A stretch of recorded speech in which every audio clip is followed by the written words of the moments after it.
waxaa dhacay falal dembiyeed oo aan caadi u ahayn ee adduunkana horey u soo marin. haddaad tihiin idinku civil society maxaa arrintaas laga qabtay? waxaa weeyaan markii la damco in laga hadlo xuquuqda bani aadamka iyo dembiyada laga galay dadka Soomaalida way kala weyn yihiin laakiin muddo soo socday. dembiga dadka laga galay wuxuu ka soo bilaabanaa dawladihii civilka ahaa iyo kuwii Maxamed Siyaad militariga ah. dad fara badan baa lagu xadgudbay oo la gumaaday. kuwo ciidamada dawladda shisheeye ay hubsiyaan baa intay yimaadaan shacbiga gumaaday. marka halkaa waxay u baahan tahay qaybtaasi xisaabtan fiican inuu yimaado inkastoo ihsaa'iyaad caadi ah oo muuqda inta qof oo dhimatay aan la garanaynin haddana dad aad iyo aad u fara badan baa gobollada dhexe iyo waqooyi iyo koonfurta Soomaalida iyo xamarba lagu laayay. waxaa dalka ka dhacay 2 milyan ilaa 2 milyan iyo badh qof inay dunida u qaxaan. waxaa nimankaas dacatiga sameynaya ay mas'uul ka noqdeen waddanka in la xaalufiyo. waxaa la dhoofiyay wax allaale iyo wixii ugaadhi dib joogta ahayd. waxaa lagu aasay dalka sun oo ilaa ay hadda maanta natiijooyinkii ka dhasheen cudurro falkooda la garan waayay oo dadka Soomaalida isaga dhaca oo aan horey loo aqoonin in ay yimaadaan. marka waxaa weeyaan halkaa marka ay arrintu ay marayso oo waxyaabo fara badan oo wadamo ama daris ha noqdaan ama shisheeye ha noqdaan ay isku dayeen in dadka la isu soo dhaweeyo oo looga dhigayo waliba actor inay nabad keeni karaan dadkii mas'uulka ka ahaa burburka dalka. waxaa markaasi tii dhashay in shirkii Imbagati markuu dhacay kadib dawlad warlord oo warloradu ay ka taliyaan isla dadkii mas'uulka ka ahaa burburka dalka ee dhibaatooyinka ka dhacay inay dawladda madax ka noqdaan. inay dawladdii ay madaxda ka noqdeen ay keenaan haddana ciidan shisheeye oo dalkii la qabto. taa haddana waxay keentay burbur cusub oo Soomaaliyeed oo laba dhinac laga eegi karo marka. marka dhinac waxa weeyaan waa dhinaca negative-ka marka aad ka eegto dhinaca negative-ka marka aad ka eegto dadka Soomaalida oo shacbiga gaar ahaan xamar oo kaleeto waxaan la soconaa inay dad ka badan 12,000 oo qof waa dood baa ka socota dadka dhintay inay ku dhinteen. waxaan la soconaa 1 milyan iyo qof Soomaaliyeed oo gabadhii ku ureysatay geedka hoosteeda ay hadda ku dhashay. waxaan la soconaa oo kaleeto dadka Soomaaliyeed qax inta xoog loo sii qaxay inay baddu cuntay. xamar ilaa ay 6 xaafadood in dhulka la simay ay burburtay. dadka Soomaaliyeed la iska qabsanayo la xiraayo la boobayo la dhacayo ama ha noqoto tii Maxamed Siyaad ama ha noqoto tii warloradu mas'uulka ka ahayn ama inta qabsashadu ay timid. waxaa weeye dadka Soomaalidu aad waliba aad moodo hadda biseylkuna inuu xoog u sii batay.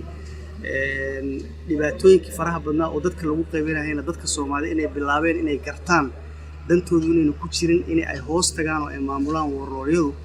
wacyigii dhinaca positive-ka marka la fiiriyo oo xataa imaatinka Itoobiyaanku ay yimaadeen dhinacna jabba ka yimid oo dalkii waa la qabsaday dhinacna waxaa soo noqotay ruuxii wadaniga ah baa soo noqday. haddii aanu nahay dadka Soomaalida ah oo xuquuqda bani aadamka u dooda oo Soomaaliya inay cadaalad ka dhacdo u dooda in dadkii waxa mas'uulka ka ahaa maxkamad la saaro.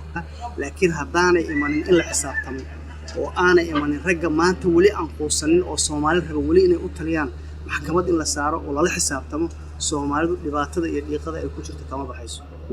waxaa weeyaan in dadka Soomaalidu uunan ahayn dad u dhashay cunfi iyo dagaal iyo buuq laakiin dadka Soomaalidu ay yihiin dad raadinaya cadaalad iyo sinaan.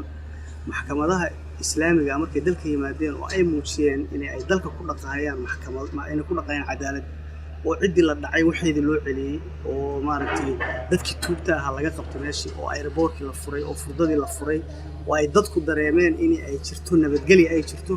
dadku way isdhiibeen waxaa la waayay qori waxaa soo noqotay nabad.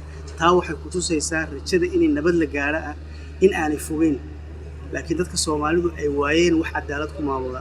cid kasta oo cadaalad ku maamusha ama shariica islaamka lagu dabaqo ama wax dadka Soomaalidu ay isla gaaraan lagu dabaqo oo shariicada islaamka ku hormaanin oo dhaqankooda waafaqsan oo cilaaqaadka dunida ay leeyihiin tixgelinaysa. haddii ay helaan oo ay meel dhigtaan dadka Soomaalidu dad dhibaato ma aha.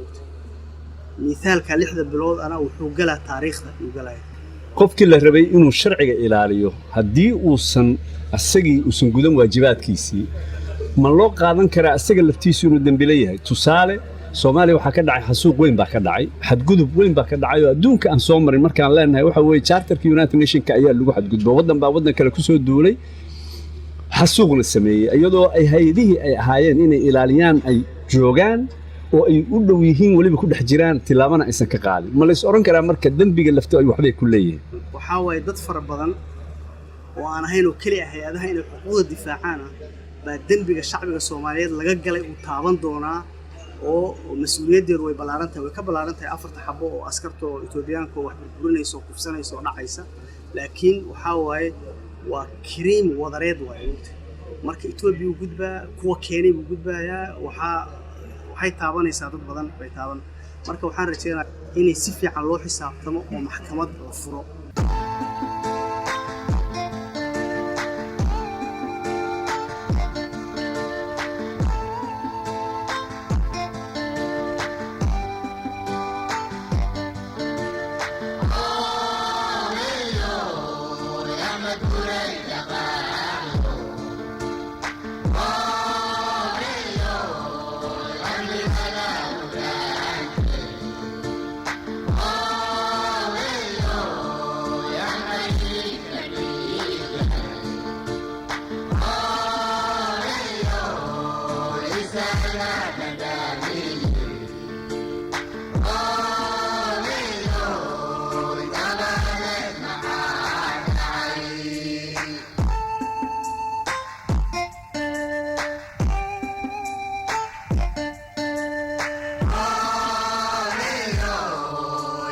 Great